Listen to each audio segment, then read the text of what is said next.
Hello guys, मैं Sudam Leonardo cap. और जैसा कि मैंने प्रॉमिस किया था पिछले वीडियो में कि मैं आपको न्यूमेरिकली दिखाऊंगा कि कैसे हम डैम्पिंग को एनालाइज कर सकते हैं या फिर इसके सिमुलेशन को देख सकते हैं कि ये जो ऑसिलेशंस होता है वो कैसे होता है, डैम्पिंग का जो रोल होता है वो किस तरह का प्ले करता है। अगर हम डैम्पिंग जो कॉन्स्टेंट मैंने इंट्रोड्यूस किया था गामा, जो कि आप यहाँ पे देख सकते हैं, अगर आपको याद नहीं होगा तो gamma is equal to B by M. और गामा क्या हो गया, एक डैम्पिंग फैक्टर की तरह रीडिफाइन मैंने किया गामा को। अगर ये डैम्पिंग फैक्टर मेरा किस तरह का रोल प्ले करता है हमारे पास। सेकंड, मैंने ये कहा था कि जो फ्रिक्शन हम चूज़ करते हैं वो friction is proportional to velocity हम चूज़ करते हैं। अगर क्या होगा, मैंने इस फ्रिक्शन को x के प्रोपोर्शनल चूज़ कर लिया। पिछली वीडियो में मैंने ये भी बात किया था कि अगर क्या होगा, मैंने प्लस के जगह माइनस चूज़ कर लिया। तो अगर मैंने इसको इक्वल फुटिंग नहीं दिया, मीन्स के स्प्रिंग फोर्स और फ्रिक्शन फोर्स इन दोनों को मैंने अपोजिट कर दिया एक दूसरे के, तब क्या हो सकता है। अपोजिट करने का मतलब कि फ्रिक्शन फोर्स हमेशा इस डायरेक्शन में लगता है ना। अगर मैंने ऑब्जेक्ट को इस तरफ खींचा तो फ्रिक्शन फोर्स हमेशा किस तरफ, फ्रिक्शन फोर्स नहीं, स्प्रिंग फोर्स हमेशा इस तरफ लगता है और फ्रिक्शन फोर्स भी हमेशा इस तरफ लगता है। क्या होगा अगर ये फ्रिक्शन फोर्स इसको सपोर्ट करे रेदर देन कि इसको, मतलब कि कैंसिल आउट करे। फ्रिक्शन फोर्स को क्या करे, कैंसिल आउट करे। फ्रिक्शन फोर्स ने स्प्रिंग फोर्स को कैंसिल आउट कर दे, इसका मतलब क्या होगा, नेगेटिव ही तो होगा। तो ये सारी की सारी जो चीज़ें हैं वो हम क्या करेंगे, न्यूमेरिकली देखेंगे कि अगर हम चीज़ों के साथ प्ले करते हैं तो क्या रिजल्ट आ सकता है। तो चलिए हम देखना शुरू करते हैं।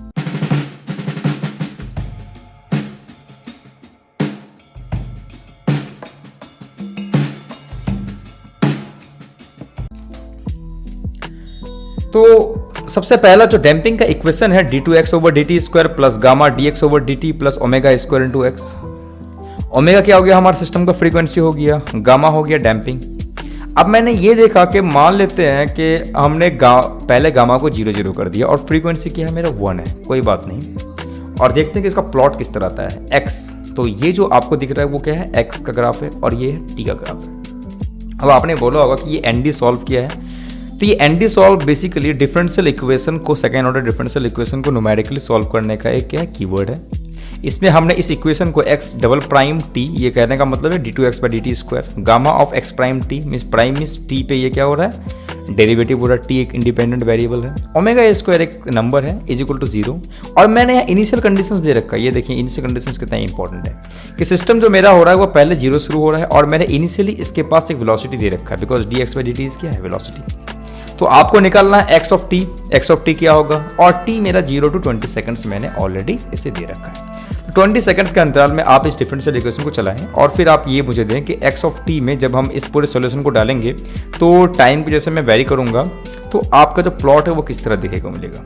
तो ये देखिए, जैसे मैंने बोला कि इनिशियली क्या होना चाहिए, 0 से शुरू होना चाहिए, 0 से शुरू हो रहा है ना।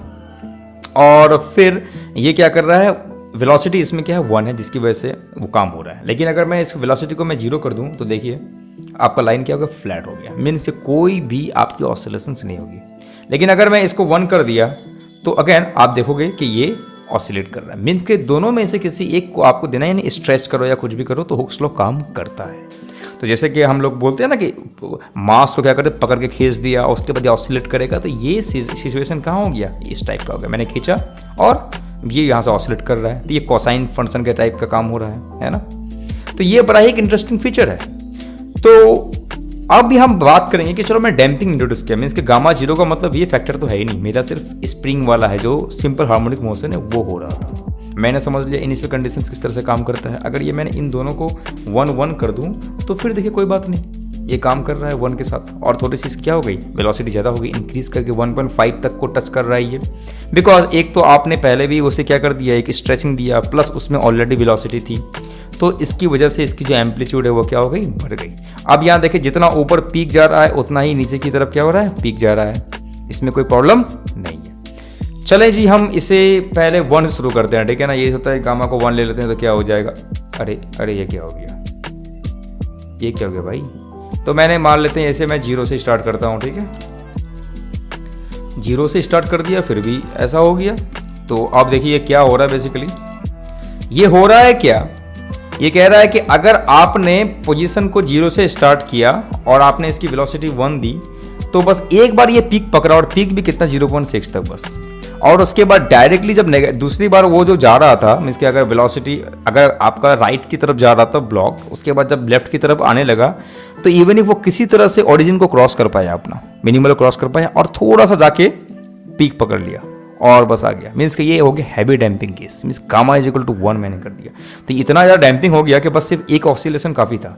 अगर मैंने इस इनिशियल वेलोसिटी को मैं बढ़ाता हूँ, लेटर से 3 करता हूँ, तो क्या होता है फिर वही सिनारियो 30 कर देते हैं ना, क्या फर्क पड़ता है, 300 कर देते हैं भाई। अरे यार 3000 कर दूं क्या, भर तो जाओ, नहीं भर रहा है। ठीक है, तो कहने का मतलब ये है कि ये जो डैम्पिंग इतना फेवरेबल है कि अगर डैम्पिंग आपने बढ़ा दिया तो सारा का सारा ये लूट रहा है, ये खजाना ही लूट रहा है। उन्होंने कहा ऐसा होता ना कि खजाना लूटने वाला, तो खजाना लूटने वाला ये है, तो जितना देते जा मैं खा लूंगा सब कुछ। ठीक है, तो बस सिर्फ ऊपर बढ़ रहा है कि एक बारी में दूंगा, बाकी तू खत्म, चाहे जितना भी तू देते। 1 लाख भी देते, चल देते हैं ना, 1 लाख कर देते हैं, इतना करते हैं। कहाँ गया फिर भी, देख तो एक बार इतनी ज़्यादा वेलोसिटी, फिर उसके बाद ख़त्म। तो ये सारी जो किस्सा होता है वो होता है। तो इसीलिए हमें क्या करना पड़ेगा, इस वाले फैक्टर को कम करना पड़ेगा। कम जैसे कर दिया, देखो अरे ऑसिलेशन आ गया, और अगर इसे मैंने 10 कर दिया तो भाई ये तो घूमता हुआ बिल्कुल, कितना देखो कितना फास्ट जा रहा है ये, है ना। लेकिन धीरे धीरे ये क्या कर रहा है, इसकी एम्पलीट्यूड घट रही है, दिख रहा है देखते हुए। तो अगर मैं इसे 2 करूँगा तो देखो फिर क्या होता है, 2 करने के बाद और कम हो गया, 3 करने के बाद और कम हो जाएगा, 4 करने के बाद और भी कम हो जाएगा, है ना। 4 अगर मैं कर दूँ, 0.4 कर दूँ, तो इसका मतलब ये है गामा कभी भी 1 तो होगा नहीं, गामा हमेशा लेस देन 1 होगा। और 0.9 कर दूँ तो ये देखो 0.9 भी नहीं, आपको 0.8 के आसपास रखना पड़ेगा, तभी आपको देख सकते हो कुछ ना कुछ ऑसिलेशंस होने को दिख रहा है। 0.5 इज़ द मिनिमम। तो 0.5 रखने के बाद मेरे को लग रहा है कि चलो भाई ठीक है, कुछ ना कुछ देखने को मिल रहा है, इतना ज़्यादा चूस नहीं रहा है, ठीक है ना। अब हाँ, फ्रीक्वेंसी को हम बढ़ाते हैं। फ्रीक्वेंसी को अगर हम बढ़ा देंगे तो क्या होगा, लेटेस्ट से फ्रीक्वेंसी बढ़ जाएगी, फ्रीक्वेंसी बढ़ गया तो फ्रीक्वेंसी बढ़ाने पर इफेक्ट तो पड़ेगा। आप देखें ये इसका इफेक्ट कितना पड़ता है। ओह अच्छा, तो अगर मेरा फ्रीक्वेंसी, मैंने इनिशियल फ्रीक्वेंसी जब मेरा सिंपल हार्मोनिक मोशन था, अगर उसकी फ्रीक्वेंसी बढ़ा देंगे तो डैम्पिंग थोड़ा सा कम इफेक्टिव होता है। तो आपने स्प्रिंग लिया और स्प्रिंग को बोला कि चलो भाई तू झिक झिक काफ़ी ज़्यादा स्पीड में कर सकता है, तब तेरे को डैम्पिंग मिल सकती है। अच्छा, अगर मैंने इसको 20 कर दिया तो देखोगे अरे कितना सुंदर लग रहा है ना, ये ग्रेविटेशनल वेव्स टाइप का आ गया, इसी टाइप का ग्रेविटेशनल वेव्स ही होता है, कितना प्यारा लग रहा है, कितना सुपर लग रहा है। 1 रहते हुए भी अगर मैंने इनिशियल कंडीशन 100 दिया तो ये होगा, अगर मैंने 2 कर दिया तो क्या होगा, वाह। तो कहने का मतलब ये है कि डैम्पिंग को कौन काउंटर कर सकता है, वो काउंटर करने वाला पदार्थ ये है। अब 20 का स्क्वायर हो रहा है 400 हो रहा है, समझ रहे हो, इसीलिए ये हो रहा है। तो 1 सेकंड में यानी कि 20 में देख रहे हो कितना ज़्यादा आ रहा है, कितना स्मूथ जा रहा है, 3D टाइप का बना नहीं है, मज़ा आ गया देखिए, है ना। तो कहने का मतलब ये है कि अगर आप सिंपल हार्मोनिक मोशन में ही जो फ्रीक्वेंसी उसकी बढ़ा दें तो आपको डैम्पिंग का जो चीज़ है उसको काउंटर कर सकते हैं। लेकिन आपने उस फ्रीक्वेंसी को अगर चेंज नहीं किया तो आप चाहे इनिशियली कितना भी आप वेलोसिटी दे दो, फिर कुछ नहीं होने वाला। अगर मैंने इसको 1 कर दिया तो, अगर मैंने इसको 1 कर दिया फिर भी देखो कितना प्यारा सा दिख रहा है। 1 से तो स्टार्ट हो रहा है लेकिन सारा का सारा चीज़ काफ़ी स्मूथली हो रहा है ना। तो ये बड़ा ही इंटरेस्टिंग पदार्थ हमें देखने को मिला कि फ्रीक्वेंसी बनाने पर क्या होता है। अच्छा, मैंने ये कहा था कि चलो भाई इसे मैंने इक्वल फुटिंग पे नहीं रखा, और मैंने कहा कि जो भी फ्रिक्शन फोर्स है बेसिकली वो स्प्रिंग फोर्स को काउंटर करेगा, मीन्स के वो हमारे स्ट्रेचिंग को सपोर्ट करेगा। तब क्या होगा, अरे ये क्या हो गया, ये बोल रहा है कि इनिशियली क्या होगा, आपके सिस्टम में कुछ भी देखने को नहीं मिलेगा, मीन्स कोई ऑसिलेशन नहीं होगा।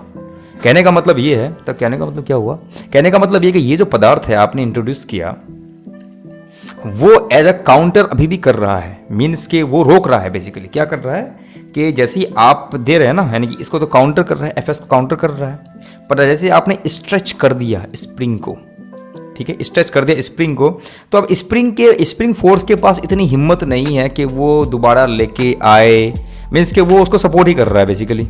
ये इस एक्सेलरेशन को सपोर्ट कर रहा है, इसे हावी होने दे नहीं रहा है। जब तक ये बंदा हावी नहीं होगा तब तक आपको ऑसिलेशन देखने को मिलेगा नहीं। लेकिन धीरे धीरे धीरे धीरे धीरे धीरे क्या बोल रहा है कि रुक जा बेटे रुक जा। थोड़ा सा टाइम जाने के बाद ये बोल रहा है कि नहीं, अब मैं धीरे धीरे अपना रेस पकड़ूंगा, और उसके बाद क्या होगा, ये सपोर्ट भी कर रहा है, स्प्रिंग फोर्स भी अपना काम कर रहा है, स्प्रिंग फोर्स भी काम कर रहा है, और दोनों मिलकर मामले को ऐसा ठीक कर रहा है कि अब धीरे धीरे क्या होगा, हमेशा वो ऑसिलेट करता जाएगा। तो कभी कभी क्या होगा कि अगर आपको मान लीजिए कि शुरू आपने कम किया है और कुछ टाइम के बाद पुश मिलते मिलते क्या होगा, ऑसिलेशन काफ़ी अच्छी होने लगती है। जैसे कि आप जेईई की प्रिपरेशन करते हैं या फिर कोई भी पढ़ने लगते हैं, शुरू में क्या होता है, दिमाग तो पूरा खाली रहता है, लेकिन at the end of the semester वाह, दिमाग पूरी तरह से ऑसिलेशन होने लगता है कि हाँ भाई पूरा का पूरा समझ आ रहा है, कोई बात नहीं। और यही चीज़ यहाँ पे हो रहा है। मेन इसके फ्रिक्शन को मैंने सपोर्ट किया, लेकिन फ्रिक्शन को सपोर्ट करने के बाद क्या हो रहा है कि ये जो लीनियर मोशन में जा रहा है, मतलब कि मैं कोई फ्रिक्शन होने नहीं दूंगा, जैसा है वो चल रहे हो बस। अब किसी तरह थोड़ा करके आगे वो बढ़ता जाता है, तो ये फायदा होता है। लेकिन अगर मैंने इसको माइनस कर दिया, इसको भी मैंने माइनस कर दिया, लेट अस से चल भाई ठीक है, ये हुक्स लॉ की तरह काम नहीं कर रहा है, ठीक है ना। जैसे मैंने फोर्स दिया वैसे वो एक्सीलरेशन क्या हो रहा है, ऑफ प्रोड्यूस कर रहा है। ये बेसिकली वही है ना, F = ma टाइप का है, और इसको भी मैंने उसी टाइप से लेके रख गया, यानी कि E अगर एक्सीलरेशन के फेवर में है तब क्या होगा, स्यों भागेगा। मीन्स कि ये बोल रहा है, ये क्या कर रहा है, इसीलिए तो हम नहीं देख रहे थे ना, ये बोल रहा है कि अगर किसी ऑब्जेक्ट पे तुम फोर्स डाल दो उसमें एक्सीलरेशन प्रोड्यूस होगा, तो किसी बॉल को अगर धक्का मारोगे तो क्या आगे ही तो बढ़ेगा, पीछे तो ना हटेगा, वो नहीं हट रहा है ना। तो अब यहां भी तुमने लगा दिया, ये भी फैक्टर क्या कर रहा है, आगे बढ़ा रहा है, ये भी फैक्टर आगे बढ़ रहा है। खींच कौन रहा है, कोई तो खींच नहीं रहा है ना। जब कोई खींचने वाला होगा ही नहीं तो ऑसिलेशन करेगा क्या, नहीं करेगा। तो अगर यही बात बता रहा है, कुछ टाइम के बाद तो ऐसा होगा कि तुम्हारा सिस्टम बिल्कुल ही चले जाएगा इन्फिनिटी पे, चलो भाग। तो अगर मेरा रॉकेट इस तरह का बना हुआ रहे, जहाँ पे स्प्रिंग फोर्स के साथ साथ मैंने ऐसा लगा दिया, ये तो भाई चले जाएगा एकदम बिल्कुल कुछ ही टाइम के बाद। देख रहे हो 10⁻177, अगर मैं मेगा पार्सेक में बदलने लगा ना, तो भाई साहब ये तो अपनी गैलेक्सी को छोड़ देगा। क्या सिस्टम एक तैयार करते हैं, ऐसा करना चाहिए हमें, है ना। हमें तो मिल ही रहा है कि इतना एक्सीलरेशन प्रोड्यूस होगा, इतने पोजीशन वो ट्राई कर लेगा, टाइम = इतना पे, अच्छा ही तो है। लेकिन अगर मैंने इसको गामा और डैम्पिंग वाले फैक्टर को अगर मैंने बोला कि चल भाई ठीक है, फ्रिक्शन फोर्स जो है ना ऑपोजिट ही रहने देते हैं, क्या करने हैं इसको, इतना करते हैं, तो इसके मैग्नीट्यूड में थोड़ा सा कम आया। लेकिन ये जो मैंने ओमेगा महाशय को 400 लिया है ना, जिसकी वजह से ये इतना ज़्यादा पुश किया कि स्टिल ये एक्सपोनेंशियली इंक्रीज कर रहा है, 1 के आसपास लेके आते हैं, फिर भी ये कर रहा है, ठीक है। तो इसके अंदर इतनी दम है कि भाई साहब ये मानने को तैयार नहीं है कि अगर तुमने कुछ भी कर दिया फिर भी मैं नहीं हटूंगा पीछे, क्योंकि तुम्हारे सिस्टम में कोई भी ऐसा फोर्स नहीं है जो हुक्स लॉ की तरह काम कर रहा हो, जो कि इसको खींचेगा। ये भी ऐसा फोर्स नहीं है जिसकी वजह से वो क्या कर रहा है, इसको कम कर रहा है। बेसिकली ये क्या कर रहा है, इसके चीज़ को रिड्यूस कर रहा है, ना कि वो अपने डायरेक्शन को वो चेंज करेगा। लेकिन जो ही मैंने इसको प्लस कर दिया, खेल समाप्त, ठीक है, खेल क्या हो गया, समाप्त हो गया। लेकिन यहाँ देखने को मिल रहा है मुझे कुछ और। ये क्या भाई, ओहो, देख रहे हो डैम्पिंग मेरा कितना 10 है, इतना हाई मैंने जब कर दिया तो बेचारा एक बार ऊपर तो गया, उसके बाद लुढ़क गया पूरी तरह से। तो इसको मैंने 0.5 ले लिया भाई। अच्छा, ओमेगा को फिर 10 ले लो, और ये मेरा बहुत ही अच्छा स्मूथ वाला आ गया। तो देखा कि डिफरेंट केसेस में तुम्हारी जो चीज़ें हैं वो किस तरह से चेंज होती है। अब अगर हम ये मान लेते हैं कि चल भाई ठीक है, इसको मैंने कहा कि नहीं, मैं फ्रिक्शन फोर्स जो है ना वेलोसिटी की इक्वल नहीं लेना चाहता हूँ, मैं इसको जो है ना स्क्वायर लेना चाहता हूँ, तब क्या होगा, तब ये बोल रहा है कि ये जो है बिल्कुल ही ऑसिलेट करता रहेगा। लेकिन ये जो ऑसिलेशन है वो बिल्कुल डिफरेंट टाइप की ऑसिलेशंस है। क्यों, अगर मैंने इसको 200 कर दिया और इसको भी मैंने 200 कर दिया तो क्या कुछ देखने को मिलता है, नहीं देखने को। ये भी जो है क्या करेगा, ऑसिलेट तो करेगा। डैम्पिंग होने के बावजूद भी इसमें क्या होगा, ऑसिलेशन होगा, बट ये ऑसिलेशन की जो फंक्शनल फॉर्म है वो कंप्लीटली डिफरेंट होगी। तो 200 तो मैं नहीं ले सकता, 210 ले सकता हूँ। और अगर मैंने इसका जो फ्रीक्वेंसी है वो घटा के 5 कर दिया तो आपको दिखेगा, अरे यार 15 नहीं भाई 5, तो आपको यहाँ दिख रहा है कि ये जो चीज़ है वो ऑसिलेट तो कर रहा है और बड़े अच्छे तरीके से ऑसिलेट कर रहा है। और मैं इसको 1 कर दिया तो आप देख सकते हैं। हाँ, अब ये प्रॉब्लम है कि अगर मैंने यहाँ पे स्क्वायर हटा दिया होता तो यहाँ पे 1 की तरफ जाता है ये, है ना। अगर ये देखो तो मैंने यहाँ स्क्वायर हटा दिया है, 0.5 है, 0.1 की तरफ आया। अगर मैंने इस पर स्क्वायर डाला तो इनिशियली क्या करेगा ये, देख लेते हैं, फिर भी ऑसिलेट कर रहा है। अगर 1 डाला तो फिर क्या करेगा, कोई एफर्ट ही नहीं पड़ रहा भाई, कितना एफर्ट नहीं पड़ेगा तो, फिर भी एफर्ट नहीं पड़ रहा है। 100, अब तो एफर्ट पड़ जा, यानी कि इसका मतलब ये कह रहा है कि इतना मैं नहीं ले सकता, थोड़ा कम कर दो, मेरी औकात इतनी ज़्यादा नहीं है कि तुम्हारी चीज़ों को मैं हैंडल कर पाऊँगा। 20 ले दो, 20 के बाद 30, डिफरेंशियल इक्वेशन कभी कन्वर्ट नहीं होता है ना, 40। तो कहने का मतलब अगर x² भी आ गया तो वो आपको हमेशा क्या कर देगा, ऑसिलेशन ही देगा। लेकिन क्या ये ऑसिलेशन उस टाइप का है जो हम चाहते हैं? आई थिंक ये उस टाइप का नहीं है। अगर आप 0 कर देंगे तो क्या हो जाएगा, जीरो करने का मतलब यहाँ पर आपको देना पड़ेगा 1, और आप देख सकते हैं कि ये जो है एक सिंगुलैरिटी हिट करता है, मीन्स कि आपका सिस्टम जो है 6 सेकंड के बाद चलेगी ही नहीं। अगर मैंने इसको 0.5 कर दिया, 0.1 कर दिया तो आपका सिस्टम चलेगी, और वो ऐसा चलेगा कि वो सिस्टम को हमेशा बिल्कुल एक्सीलरेट कर देगा। इवन दो ये जो मैंने फुटिंग यूज़ किया है वो किसके फुटिंग यूज़ किया है, हुक्स लॉ के फुटिंग यूज़ किया है, बट स्टिल अगर आपके पास ओमेगा नहीं है तो ये सिस्टम को कहाँ लेके जा रहा है, ये सिस्टम को एक्सपोनेंशियली इंक्रीज करता हुआ लेके जा रहा है। इसलिए मैंने कहा कि ये जो सिस्टम है आपको जब ओमेगा रहेगा तब तो ये डैम्पिंग, तब तो ये आपको फ्री ऑसिलेशन शो कर रहा है, बट जब ओमेगा मैंने जीरो कर दिया तो ये ऑसिलेशन शो नहीं करेगा। ठीक है, इसीलिए हमें ऑसिलेशन तो रखना बहुत ज़रूरी है, तभी ये हमारा ऑब्जेक्ट ऑसिलेट करता रहेगा। बिकॉज ये जो फैक्टर है ये आपके फैक्टर अब जितना ज़्यादा तुम्हारे ऑब्जेक्ट को क्या करेगा, वो मूव करेगा, अवे ले जाएगा स्प्रिंग के, या फिर स्प्रिंग को कंप्रेस ज़्यादा करेगा तो क्या करेगा, हुक्स लॉ बोलेगा कि चलो भाई तू बाहर जा, तू बाहर चला गया तो तू अंदर लेके आ। तो ये जो फैक्टर है वो वेलोसिटी दे रहा है, इसी वजह से आपको क्या कर रहा है, ये आपको बढ़िया सा ऑसिलेशन देखने को मिल रहा है। बट हम फ्रीक्वेंसी फिर भी नहीं ले सकते। डैम्पिंग का मेन फैक्टर क्या है, डैम्पिंग का मेन फैक्टर ये है कि आपके सिस्टम में क्या करे, आपके सिस्टम को बिल्कुल डिक्रीज कर दे। अगर मैं x² वाला डैम्पिंग फोर्स लेके आ गया तो ये तो भाई ऑसिलेट कर रहा है, फायदा क्या हुआ मेरा, और इतना ज़्यादा ऑसिलेट करा रहा है कि पूछो ये साइन चेंज करने पर भी कोई एफर्ट नहीं पड़ रहा है, क्योंकि मैंने ऑलरेडी देख लिया इसका सोल्यूशन क्या आ रहा है। ठीक है ना, इसका सोल्यूशन ये आ रहा है कि ये ऑब्जेक्ट को बिल्कुल एक्सीलरेट कर रहा है, जा जा जा जा जा। ठीक है, तो हम इसे कंसिडर नहीं कर सकते हैं, देयरफॉर हमने इसे हटा दिया।